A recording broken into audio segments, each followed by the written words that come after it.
Hello hi friends, అందరు ఎలా ఉన్నారు? Welcome to Tanvik kitchen blogs. ఈరోజు రెసిపీ వచ్చేసి వెజ్ పాస్తా ఎలా చేసుకోవాలో చూపిస్తున్నాను. ముందైతే నా ఛానల్ని సబ్స్క్రైబ్ చేసుకోండి. ఒక గిన్నె పెట్టుకొని వాటర్ అనేది యాడ్ చేసుకొని ఒకసారి వాటర్ అనేది బాయిల్ అయిన తర్వాత 2 స్పూన్స్ సాల్ట్ వేసుకొని ఒక కప్పు పాస్తా యాడ్ చేసుకొని ఒక 5 minutes కుక్ చేసుకుంటే సాఫ్ట్గా కుక్ అయిపోతాయి.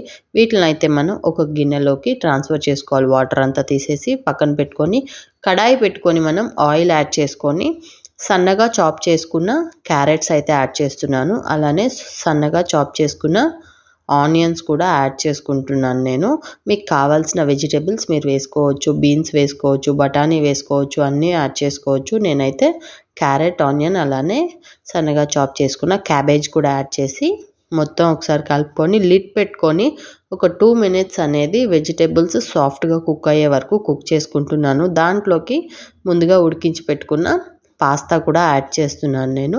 ఒకసారి పాస్తా యాడ్ చేసిన తర్వాత మనం సాసెస్ అన్నీ యాడ్ చేసుకోవటమే. నేను గ్రీన్ చిల్లీ సాస్, అలానే రెడ్ చిల్లీ సాస్, అలానే సోయా సాస్, అలానే టొమాటో కెచప్ కూడా యాడ్ చేస్తున్నాను. దాంట్లోకి 1 స్పూన్ కారం,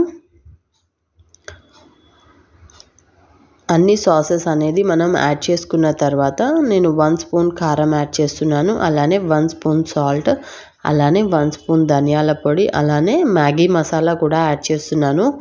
మీకు కావాలంటే టొమాటోస్ కూడా ఉడికించుకొని వాటిని మిక్సీ చేసుకొని ఫస్టే వెజిటేబుల్స్తో పాటు ఒక 2 minutes ఫ్రై చేసుకున్న తర్వాత పాస్తా అనేది యాడ్ చేసుకోవచ్చు.